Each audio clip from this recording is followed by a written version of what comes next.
Right, ఒకసారిగా శనార్థి తెలంగాణ పత్రికలో ఉన్నటువంటి వార్తలు చూద్దాం. ఒకవైపు శాంతి, మరోవైపు యుద్ధం. రష్యా ఉక్రెయిన్ పరస్పర దాడులు. క్యూపై వైమానిక దాడులతో విరుచుకుపడ్డ రష్యా, డ్రోన్లతో ప్రతీకార దాడికి దిగిన ఉక్రెయిన్. 337 డ్రోన్లను కూల్చివేశామన్న రష్యా. ఇక రేవంత్కు అసెంబ్లీ సెషన్ సవాల్. బడ్జెట్, ఎస్సీ వర్గీకరణకు చట్టబద్ధత, బీసీ రిజర్వేషన్ల పెంపు బిల్లు, గవర్నర్కు ధన్యవాద తీర్మానం గట్టెక్కించడమే మెయిన్ టాస్క్. అధికార పార్టీ సభ్యుల మూకుమ్మడి మద్దతు రేవంత్కు తప్పనిసరి. ఇప్పటికే కత్తులు నూరుతున్న బీఆర్ఎస్. కేసీఆర్ హాజరుతో మరింత హీటు. నేటి నుంచే సమావేశాలు, ఈ నెలాఖరు వరకు జరగనున్న సెషన్స్. ముఖ్యమంత్రి రేవంత్ రెడ్డికి ఇవాల్టి నుంచి జరగనున్న శాసనసభ సమావేశాలు అత్యంత ప్రతిష్టాత్మకం కానున్నాయి.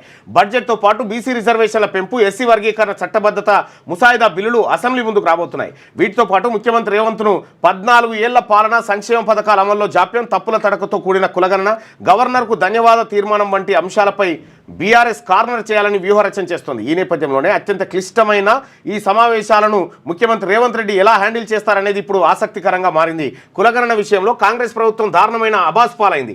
బీసీలకు సంబంధించిన వాస్తవ లెక్కలను దాచేసి తప్పుడు లెక్కలతో చేసిన సర్వేలతో అడ్డంగా దొరికిపోయింది. ఈ విషయంలో మింగలేక కక్కలేక మళ్ళీ రీసర్వే చేయించి ప్రభుత్వం మమ అనిపించింది. అయితే ఇవాల్టి నుంచి అసెంబ్లీ సమావేశాలు ప్రారంభం కానున్న నేపథ్యంలో కులగణనపై అధికార పార్టీని విపక్ష బీఆర్ఎస్ ఎమ్మెల్యేలు ఏకిపారేసే అవకాశాలు ఎక్కువగానే కనిపిస్తున్నాయి. ఇక ఎస్సీ వర్గీకరణ చట్టబద్ధత బిల్లుపై కూడా కులంకషమైన చర్చ జరిగే అవకాశం ఉంది. ఇప్పటిదాకా మనం ఈ 2-3 సెషన్లు జరిగినాయి. అప్పుడేమో బీఆర్ఎస్ను అటాక్ చేసినాం, ఎందుకంటే మనం ఇంకా పని సురువు పెట్టలేదని చెప్పుకుంటాం. కానీ ఇప్పుడు ఏడాది మీద 4 నెలలు అవుతా ఉంది, 16 నెలల పాలన కలిసింది. ఇప్పుడు మనం సమాధానం చెప్పాలి. దక్షిణాదికి అన్యాయం జరగదు, ప్రణాళికాబద్ధంగా డీలిమిటేషన్ ప్రక్రియ. దక్షిణాది రాష్ట్రాల్లో సీట్లు పెరుగుతాయి. అభ్యంతరాలు వ్యక్తం చేసే స్వేచ్ఛ స్టాలిన్కు ఉంది. కేంద్ర మంత్రి రాజ్నాథ్ సింగ్ ఈ డీలిమిటేషన్ పేరు మీద ఉత్తరాదికి ఎక్కువ సీట్లు, దక్షిణాది తక్కువ సీట్లు వచ్చేటువంటి ప్రమాదం ఉందనేదే లొల్లి. నిరుద్యోగులకు శుభవార్త. నిరుద్యోగుల కోసం సర్కార్ కొత్త స్కీమ్ పెంచింది. అర్హత కలిగిన వారికి 3 లక్షల రూపాయలు అందజేయాలని ఆలోచన. బడ్జెట్లో 6,000 కోట్ల రూపాయలు కేటాయింపట. రైట్ కన్నా, దత్తత గ్రామాన్ని ఆదర్శ విలేజ్గా తీర్చిదిద్దుతా. కొండపర్తి ఆర్థిక స్వావలంబనే నా ధ్యేయం. మహిళల అభివృద్ధికి కుటీర పరిశ్రమలు కావాలి. నకిలీ విత్తనాల సరఫరాపై అధికారులు దృష్టి పెట్టాలి. ములుగు జిల్లా పర్యటనలో రాష్ట్ర గవర్నర్ విష్ణుదేవ్ వర్మ కాక వస్తున్నాడు. అసెంబ్లీకి హాజరుగానున్న కేసీఆర్. తెలంగాణ భవన్లో బీఆర్ఎస్ ఎల్పీ సమావేశం. పార్టీ ప్లాన్ ఆఫ్ యాక్షన్పై సుదీర్ఘ చర్చ. హామీల అమలుపై నిలదీయండి. బీసీ ఎస్సీ వర్గీకరణ బిల్లులపై ప్రశ్నించాలి. తనతో పాటు అందరూ గలమెత్తాలి. ఎమ్మెల్యేలకు కేసీఆర్ దిశానిర్దేశం. ఇక తెలంగాణ అసెంబ్లీ ఎన్నికల తర్వాత ఫామ్ హౌస్కు పరిమితమైన మాజీ సీఎం కేసీఆర్ మళ్ళీ యాక్టివ్ కాబోతున్నాడు. ఈ క్రమంలో ఏడాది తర్వాత అసెంబ్లీ సమావేశాలకు హాజరు కాబోతున్నారు. కాళేశ్వరం ప్రాజెక్టు, విద్యుత్ అంశాలపై ప్రభుత్వం న్యాయ విచారణ చేపట్టిన నేపథ్యంలో ఈ అంశాలతోనే ప్రభుత్వాన్ని ఇరుకున పెట్టేలా కేసీఆర్ ప్రణాళికలు వేస్తున్నట్టు తెలుస్తుంది. ఎండిపోతున్న పంటలు, విద్యుత్ సమస్యలు, ఎస్ఎల్బీసీ టన్నెల్ కూలిన ఘటనతో పాటు రాష్ట్రంలోని వివిధ అంశాలపై వాయిదా తీర్మానాలు ఇచ్చి వాటిపై చర్చకు పట్టుబట్టబోతున్నట్టుగా సమాచారం. ఏడాది తర్వాత అసెంబ్లీకి వస్తున్న కేసీఆర్ ప్రభుత్వాన్ని ఇబ్బంది పెడతాడా, కేసీఆర్నే పాలక పార్టీ నేతలు ఇబ్బంది పెడతారా అనేది ఆసక్తిగా మారింది. తెలంగాణ ఎన్నికల్లో ఇచ్చిన హామీల అమలుపై అసెంబ్లీలో కాంగ్రెస్ ప్రభుత్వాన్ని నిలదీయాలని ఎమ్మెల్యేలు, ఎమ్మెల్సీలకు బీఆర్ఎస్ అధినేత మాజీ సీఎం కేసీఆర్ దిశానిర్దేశం చేశారు. మంగళవారం తెలంగాణ భవన్లో కేసీఆర్ అధ్యక్షతన. కానీ ఒకటే 24 గంటలు కాన్స్టిట్యున్సీలో ఉండేది ఆయన ఒక్కడే. వాస్తవం. ఫామ్ హౌస్ కాన్స్టిట్యున్సీగా ఉండే మనిషి కానీ దొరకడు కానీ కాన్స్టిట్యున్సీలోనే ఉంటాడు. అయితే విషయం ఏంటంటే, ఒక సభ్యుడు 6 నెలల కాలం పాటు సభకు హాజరు కాకపోతే సభ్యత్వం పోతుంది. ఆ ఎమ్మెల్యే పదవి పోతుంది. అందుకని వస్తాడు ఆయన, వస్తాడు. వేరే ఉద్దేశం కాదు. ఇక తెలంగాణ ఆగమైపోతుంది. అన్నదాతలు అరిగోస పడుతున్నారు. సాగుకు నీరు లేదు, కరెంటు లేదు. కాంగ్రెస్పై కేటీఆర్ ఫైర్ అయిందట. ఇక భారత్లోనే ఎక్కువ కాలుష్య నగరాలు, టాప్ 20 సిటీల్లో 13 మనయే ఉన్నాయట. మేఘాలయలోని బెర్నీహాట్దే అగ్రస్థానం. రాజధాని నగరాల్లో ఢిల్లీది ఫస్ట్ ప్లేస్. ఇక Swiss air quality technology company నివేదిక ఇచ్చింది. ఇక బెలూచ్ మిలిటెంట్ల సంచలనం. క్వెట్టా పెషావర్ రైలు హైజాక్. ట్రైన్లో 400 మంది ప్రయాణికులు. దాడి తమ పనేనని బలూచిస్తాన్ లిబరల్ ఆర్మీ ప్రకటన. వాళ్ళే కొట్టుకొని చచ్చిపోతారు. రోబోలతో సహాయక చర్యలు. ప్రాణ నష్టం సంభవించకుండా జాగ్రత్తలు. కమ్యూనికేషన్ వ్యవస్థ ఏర్పాట్లు ప్రారంభం. మరోసారి ప్రమాద ప్రదేశానికి ఖడవర్ డాగ్స్ పోయినట. ఎస్ఎల్బీసీ టన్నెల్ లోపల జరిగే సహాయక చర్యల్లో రోబోలను ఉపయోగించాలని రాష్ట్ర ప్రభుత్వం నిర్ణయించిన విషయం తెలిసిందే. ఈ నేపథ్యంలో మంగళవారం ఉదయం హైదరాబాద్కు చెందిన అన్వీ రోబోటిక్స్ సంస్థకు చెందిన ఏఐ బేస్డ్ కెమెరా సదుపాయం గల రోబోటిక్ను సంస్థ ప్రతినిధులు విజయ్ అక్షయ్లు లోకో ట్రైన్లో సొరంగంలోకి తీసుకెళ్లారు. అన్వీ రోబోటిక్స్ సంస్థకు చెందిన ప్రతినిధుల దగ్గర ఆఫీస్లో కమ్యూనికేషన్ వ్యవస్థ ఏర్పాట్లు ప్రారంభించినట్టు అధికారులు వివరించారు. ప్రమాద ప్రదేశంలో చేపట్టే సహాయక చర్యలకు ఎలాంటి ప్రాణ నష్టం జరగకుండా ఇవన్నీ అబ్జర్వ్ చేస్తాయట. ఇప్పటికి కూడా టన్నెల్లో ఏమీ తేలలే. గ్రూప్ 2 ఫలితాలు విడుదల. రిజల్ట్స్ రిలీజ్ చేసిన బుర్రా ఇక వెబ్సైట్లో అభ్యర్థుల ఓఎంఆర్ షీట్లు పెట్టిన మంచిగానే ఉన్నది కానీ ఆ గ్రూప్ 1కి సంబంధించి ఇంగ్లీష్ మీడియం వాళ్ళకి ఎక్కువ మార్కులు వేసిరట, తర్వాత ఉర్దూ మీడియం వాళ్ళకి విపరీతంగా మార్కులు వేసినట్టు. ఎందుకంటే ఉర్దూ వేరేటోళ్ళకి రాదుగా, వాళ్ళే దిద్దుకుంటారు. ఇక ఉర్దూ ఎవరు ఉంటారు, వాళ్ళే ఉంటారు మనుషులు, కాబట్టి దాని మీద గుంజి పడేసిరట. అయితే ఇప్పుడు వాళ్ళు ఏమంటారంటే ఇట్లా తెలుగు మీడియం వాళ్ళకి చాలా తక్కువ వేసింది అనేటువంటిది ఆరోపణ ఉన్నది. అయితే వాళ్ళు ఏమంటున్నారంటే ఉర్దూ మీడియం వాళ్ళవి ఇంగ్లీష్ మీడియం వాళ్ళ పేపర్లు ఉన్నాయి కదా, ఆ పేపర్లని స్కాన్ చేసి ఇస్తే తెలుగులో మారుతాయి, అంటే దాన్ని ట్రాన్స్లేట్ చేయొచ్చు. ఆ ట్రాన్స్లేట్ చేసిన తర్వాత తెలుగులో దిద్దురు పేపరు, వాళ్ళకి ఎంత మార్కులు వస్తే చూస్తామని అంటారు వీళ్ళు. అది ఏమవుతుంది ఇక అదో కథ. రైట్, పల్లవి చూద్దాం. ప్రధాని మోడీకి మారిషస్ స్పెషల్ గిఫ్ట్ ఇచ్చిందంట. ఇక పాకిస్తాన్లో రైలు హైజాక్స్ సంబంధించిన వార్త 4వ పేజీలో పెట్టింది పల్లవి. ఇక నేటి నుంచి అసెంబ్లీ సమావేశాలు, ఉదయం 11 గంటలకు గవర్నర్ ప్రసంగం, అనంతరం బీఎస్సీ సమావేశం, ఈ నెల 19న బడ్జెట్ ప్రవేశపెట్టే అవకాశం. ఇక నిరుద్యోగుల కోసం రాజీవ్ యువ వికాస్, నిరుద్యోగ యువతకు ఎస్సీ ఎస్టీ బీసీ మైనార్టీ కార్పొరేషన్ల ద్వారా చేయుత, 5 లక్షల మందికి ఒక్కొక్కరికి ₹3 లక్షలకు తగ్గకుండా స్వయం ఉపాధి. మార్చి 15 నుంచి ఏప్రిల్ 5 వరకు కార్పొరేషన్ల ద్వారా దరఖాస్తులు. మీడియాతో డిప్యూటీ సీఎం బట్టి విక్రమార్క వెల్లడి. ఇక తగ్గేదేలే, ప్రజా సమస్యలపై దూకుడుగా వెళ్దాం, ప్రభుత్వానికి సరిపడా సమయం ఇచ్చాం, ప్రజా సమస్యలపై రాజీలేని పోరాటం చేయాలి, బీసీ ఎస్సీ రిజర్వేషన్ల బిల్లుకు మద్దతుగా గొంతు వినిపించాలి, గురుకుల పాఠశాల నిర్వీర్యమవుతున్న తీరుపై ప్రశ్నించాలి, 6 గ్యారెంటీల అమలులో ప్రభుత్వ వైఖరి నిలదీయాలి. బీఆర్ఎస్ ఎల్పీ భేటీలో పార్టీ ఎమ్మెల్యేలకు కేసీఆర్ దిశానిర్దేశం చేసిండు. ఇవాళ అసెంబ్లీకి హాజరు కానున్న బీఆర్ఎస్ అధినేత. రైట్గా గద్దర్ అవార్డులకు నోటిఫికేషన్ ఈ నెల 13 నుంచి దరఖాస్తుల స్వీకరణ. 2014-23 వరకు ఒక్కో ఏడాదికి ఉత్తమ సినిమా అవార్డు ఇవ్వాలని నిర్ణయం చేసిరట. ఇక బల్కంపేట గుడి అభివృద్ధికి కేంద్ర ప్రభుత్వం కృషి చేస్తూ ఉందట. ఇక సుప్రీం జడ్జిగా బాగ్చి నియామకం జరిగింది. ఇక సొరంగంలోకి రోబోలు 18వ రోజు కొనసాగిన ఎస్ఎల్బీసీ టన్నెల్ సహాయక చర్యలు. డాగ్స్ గుర్తించిన 2 ప్రదేశాలను విస్తృతంగా తవ్వుతుండట సిబ్బంది. రైట్గా కర్ణాటక అసెంబ్లీలో తెలంగాణ గ్యారంటీల లొల్లి, కాంగ్రెస్ సర్కారు అమలు చేస్తున్న పథకాలపై చర్చ, స్కీమ్స్కు నిధులు సమకూర్చడం సవాలని రేవంత్ రెడ్డి చెప్పారన్న విపక్ష నేత. చెప్పిండు ఇండియా టీవీ కంక్లేవ్. సమితుల్లో కాంగ్రెస్ కార్యకర్తలను అధ్యక్షులుగా నియమించడంపై మండిపడ్డ బీజేపీ అంటూ రేవంత్ రెడ్డి గారు చేసిన పంచాయతీ కర్ణాటకలో కూడా అంటుకుంది. బుజ్జగింపు రాజకీయాలకు కేర్ ఆఫ్ అడ్రస్ కాంగ్రెస్ పాలిత రాష్ట్రాలు. కర్ణాటకలో మోడర్న్ ముస్లిం లీగ్ బడ్జెట్, తెలంగాణలో రంజాన్ రాయితీలు. కాంగ్రెస్ తీరుపై కేంద్ర మంత్రి కిషన్ రెడ్డి ఫైర్ అయిందట.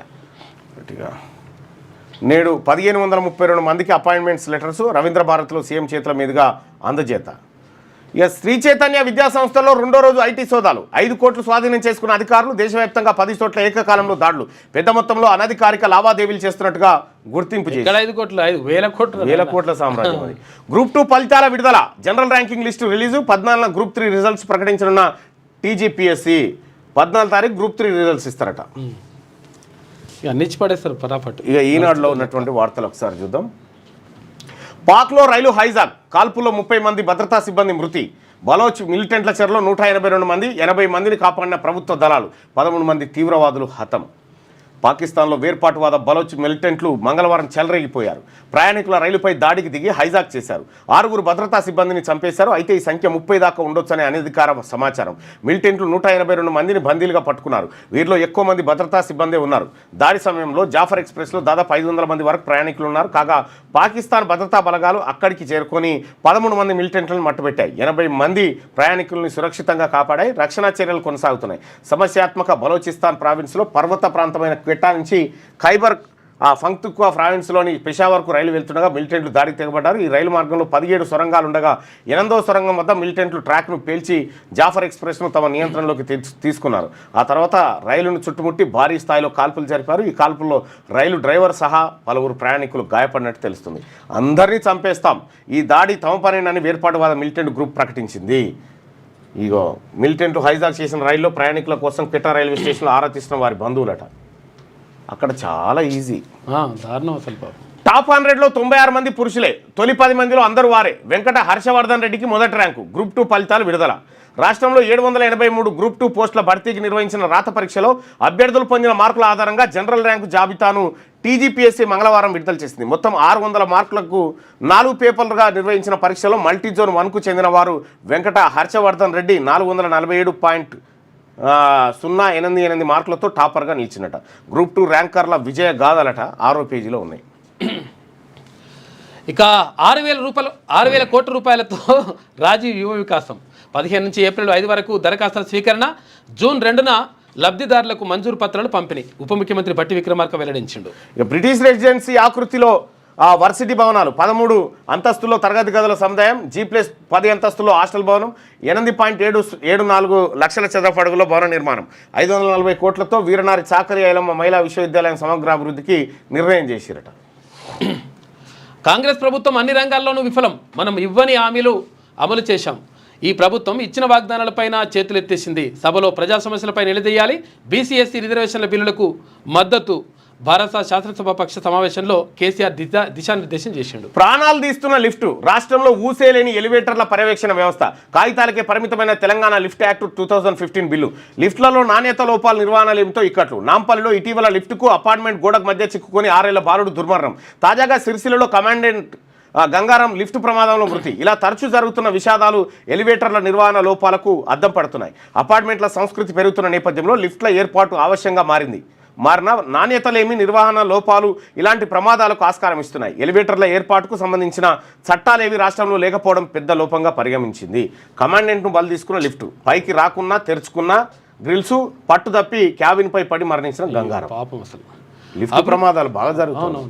అభివృద్ధి సంక్షేమాస్త్రాలుగా సర్కార్, ప్రభుత్వ వైఫల్యాలపై నిలదీస్తామంటున్న విపక్షాలు. ఇవాళ నుంచి వాడివేడిగా అసెంబ్లీ సమావేశాలు.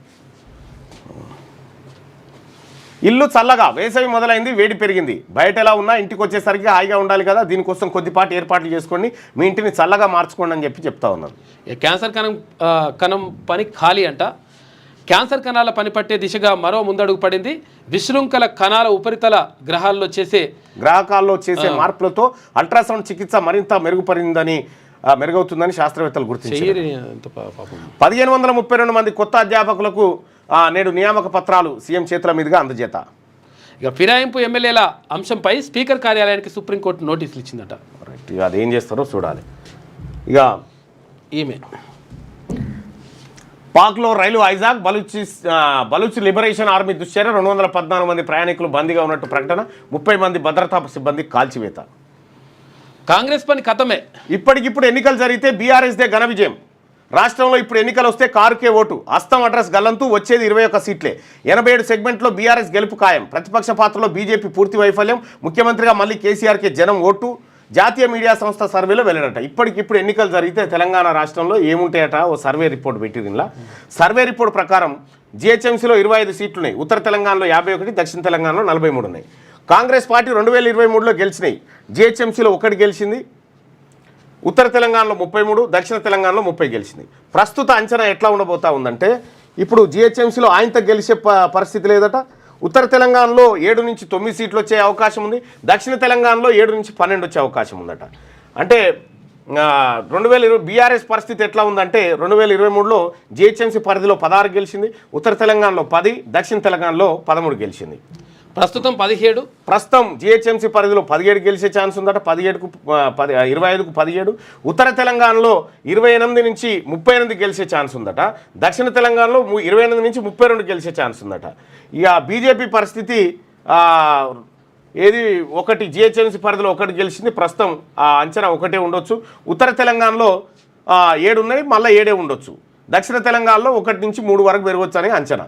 ఇతరులు 2023 గెలుపు 7 ఉన్నాయి, ఇంకా అంతే ఉంటుంది. కాంగ్రెస్ పతనమే అంటూ ఒక బ్యానర్ వార్తను చూస్తా ఉన్నాం. ఇప్పటికిప్పుడు ఎన్నికలు జరిగితే బీఆర్ఎస్దే ఘన విజయం అని ఎక్కడదో సర్వేనైతే పట్టుకొచ్చారు. మొత్తానికి రాష్ట్రంలో ఇప్పటికిప్పుడు ఎన్నికలు జరిగితే బీఆర్ఎస్ పార్టీదే అఖండ విజయం అని తేలింది. తిరుగులేని మెజార్టీతో గులాబీ దళం తిరిగి అధికారంలోకి వస్తుందని స్పష్టం చేసింది. తెలంగాణలో గరిష్టంగా 87 సీట్లలో బీఆర్ఎస్ జయకేతనం ఎగరవేయడం పక్కా అని తేలిపోయింది.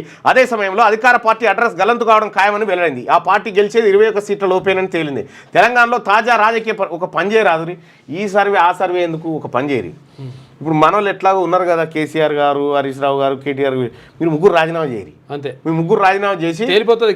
ఇది నిజమేనా కాదని తేలిపోతుంది. ఒకటి బంపర్ మెజారిటీతో గెలవాలి, గెలిస్తే అయిపోయి తేలిపోతుంది లెక్క. హైకమాండ్ లో ఇప్పుడు మనం పేరు చెప్పలే, ఈ సర్వే సంస్థ దేవుడెరుగు, ఆడ పోటీ చేయలే, మనము చేయలే. ఆడ అదేది ఎమ్మెల్సీలకే పోటీ చేయలే. హైకమాండ్లో కమిషన్ల కలవరం, 20% కమిషన్లోపై అధిష్టానం ఆగ్రహం. ఈ గొడవతో ఫండింగ్కి ఎవరైనా ముందుకొస్తారా? సైలెంట్గా చేయాల్సిన పనిని బజార్కి ఈడుస్తారా? ఆక్సిజన్ ఆగితే ఎట్లా? పార్టీ ప్రయోజనాలు పట్టవా? ఢిల్లీ పేదల ఆగ్రహం అని బావి ఫండింగ్పై ఆందోళన వ్యక్తం చేసి హైకమాండ్లో కమిషన్ల కలవరం మొదలైందట. చీఫ్ అడ్వైజర్గా పెద్ద మనిషి. ముఖ్య నేతకు కాంగ్రెస్ అధిష్టానం మరో చెక్. ఇటీవలే కాంగ్రెస్ సీనియర్ నేత ఇంటికి వెళ్ళి సలహాలు ఇవ్వండి అని ప్రాధాయపడిన ముఖ్య నేత తనకు పదవి ఇస్తే సలహాలు ఇస్తానని సీనియర్ నేత అడిగిందే తడవుగా ఓకే చెప్పిన హైకమాండ్ అట. ఈ ముఖ్య నేత జానాలయ్య ఉంటాడు. ఏడాదిలో అల్లకల్లోలం. బట్టల దుకాణం నుంచి బంగారం షాపు దాకా అంతటా అస్తవ్యస్తం. ఇచ్చిన గడువిక చాలు సర్కారును చీల్చి చెండాడదాం. ఫస్ట్ ఈడకు వచ్చి అసెంబ్లీకి వచ్చి సంతకం పెట్టి మళ్ళీ వెళ్ళిపోతాడు. గంతకంటే ఏముండదు. ప్రజా వ్యతిరేక విధానాలపై ప్రభుత్వాన్ని నిలదీయాలి. ప్రజలు ఎదుర్కొంటున్న సమస్యలపై రాజీలేని పోరు. రాష్ట్రంలోని రైతాంగ సమస్యలపై రణబేరి పోగిద్దాం. బీసీ రిజర్వేషన్, ఎస్సీ వర్గీకరణ బిల్లులకు మద్దతిద్దాం. ఉద్యోగుల సమస్యలపై ఉభయ సభల్లో గలమెత్తాలి. బీఆర్ఎస్పై తప్పుడు ఆరోపణలు తిప్పికొట్టాలి. పార్టీ ప్రజాప్రతినిధులకు అధినేత కేసీఆర్ దిశానిర్దేశం. ఇగో ఎకరం భూమిలో 6 బోర్లు తవ్విన 1 2 3 4 5 6 38 గుంటల భూమిలో 6 చోట్ల బోర్లు వేసి విఫలమైన ఓ రైతు కోసకి ఈ చిత్రమైన నిదర్శనం అనమాట. 6 బోర్లు వేసిండ అనివైని అంత దుమ్మే. కాళేశ్వరంపై కక్ష, కర్షకులకు శిక్ష. తెలంగాణ జీవధారపై కాంగ్రెస్ సర్కార్ కుట్ర. ఎత్తిపోసే వీలున్న అక్కస్తో అడ్డుపులలు. ఉత్తర తెలంగాణ వరప్రధాని పరిధిలో రైతులకు మళ్లీ మొదలైన సాగునీటి కష్టాలు. నీటి నిర్వహణలో కాంగ్రెస్ సర్కార్ వైఫల్యం. అదే అలసత్వం కొనసాగితే మార్చి చివరి నాటికి 1000 ఎకరాల్లో ఎండనున్న పంటలు ఇప్పటికైనా 20 టీఎంసీలు ఎత్తిపోస్తే ఫలితం అంట. నీళ్ల యాతన మళ్ళీ మొదటికి. కాంగ్రెస్ వాళ్ళు తెలంగాణను ఆగం చేసిండ్రు. ఉమ్మడి పాలన నాటి పరిస్థితులు కనిపిస్తున్నాయి. బాబు చెప్పినట్టు కేఆర్ఎంబీ ఆడుతున్నది KRMB Krishna river management board. కానీ ఊర్లలో రైతులు అరిగోసపడుతున్నారు. మనలో మనమే కొట్లాడుకునేలా చేసిండు. మరోసారి ఉద్యమం చేయక తప్పదు. సారు మీరే ముందుండి పోరాడాలి. కేసీఆర్ కోరిన రైతు బోర్ల మల్లారెడ్డి అట. బోర్ల రామరెడ్డి. మంగళవారం తెలంగాణ భవన్లో బీఆర్ఎస్ అధినేత కేసీఆర్ను కలిసిన నల్గొండ రైతు బోర్ల రామరెడ్డి అట. ఇప్పటికీ రాలిన మట్టి పూలు 446. అప్పుల బాధతో యువ రైతు ఆత్మహత్య. సాగు నష్టాలతో 10 లక్షల రుణం భూపాలపల్లి జిల్లాలో ఘటన. ఇక గ్రూప్ 2 టాపర్గా వెంకట హర్షవర్ధన్ 447 మార్కులతో టాప్. సచిన్కు 2వ ర్యాంకు. ఫలితాలు జిఆర్ఎల్ విడుదల చేసిన టీజీపీఎస్సీ మొదటి 31 ర్యాంకులో అన్ని పురుషులకే. 500 ర్యాంకుల్లో మహిళలు 48 మంది. 13,000 మంది అభ్యర్థులపై అనర్హత వేటు. మహిళలకు ఈజీగా వస్తాయి జాబ్లు అన్నట్టు. ఇక ఎల్ఆర్ఎస్పై బగ్గుమన్న రియల్టర్లు రద్దు చేయాలని చౌటుప్పల్లో ఆందోళన. ఇక 2022 ముందటి రిజిస్ట్రేషన్లు కొర్రీలు పెట్టొద్దని డిమాండ్. ఇక ప్రభుత్వ హైడ్రాతో రియల్టర్లకు బిచ్చగాళ్లను చేసిందని చెప్పేసి ఆవేదన. కాంగ్రెస్ పాలనలో రియల్ రంగం కుదేలైందని చెప్పేసి అంటున్నారట. నిజంగా కాంగ్రెస్ పార్టీ అధికారంలోకి వచ్చిన తర్వాత రియల్ ఎస్టేట్ రంగం కుప్పగూలిందా? ఒకసారి ఈ ప్రశ్నకు మీరు ఓటింగ్లో పాల్గొని సమాధానం చెప్పండి. అట్లేమన్నా ఉందా?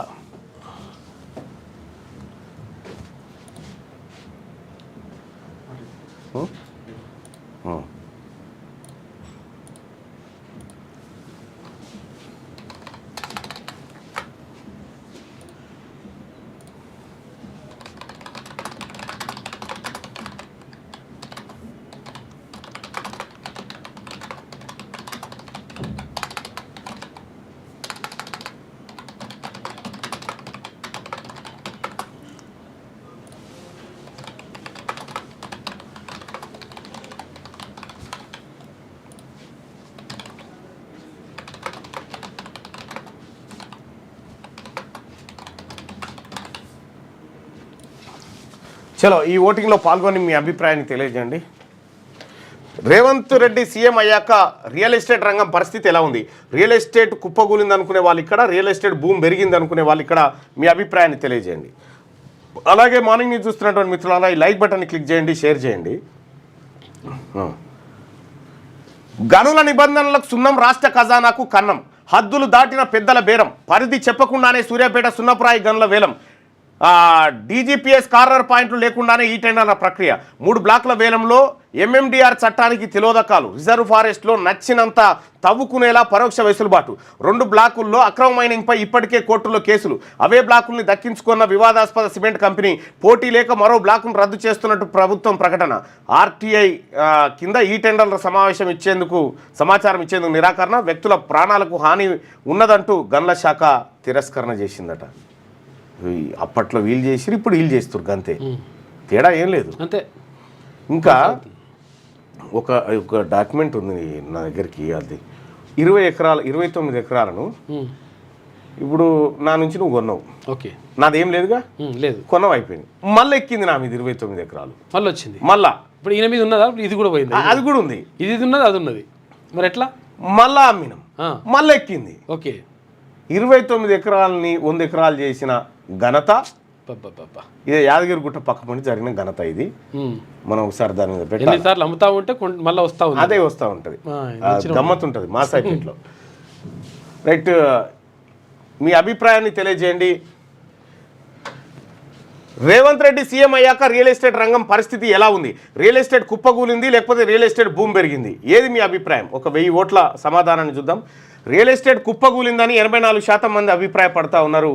ఇది దాదాపుగా కరెక్టే అనిపిస్తుంది. క్యూ న్యూస్లో పనిచేయటకు వీడియో ఎడిటింగ్ మరియు SEOలో అనుభవం గల జూనియర్ ఎడిటర్స్ కావాలను సంప్రదించవలసిన నెంబర్ 8688926084. లేటెస్ట్ న్యూస్ తెలుగు మరియు ఇంగ్లీష్ అప్డేట్స్ కోసం ఇప్పుడే క్యూ న్యూస్ అఫీషియల్ యాప్ ని ప్లే స్టోర్ నుండి డౌన్లోడ్ చేసుకోండి. సరికొత్త సమాచారాల కోసం క్యూ న్యూస్ వెబ్సైట్ ని ఫాలో అవ్వండి. ఛానల్లో ప్రాంతీయ, జాతీయ, అంతర్జాతీయ వార్తలు వీక్షించండి. లైక్ చేయండి,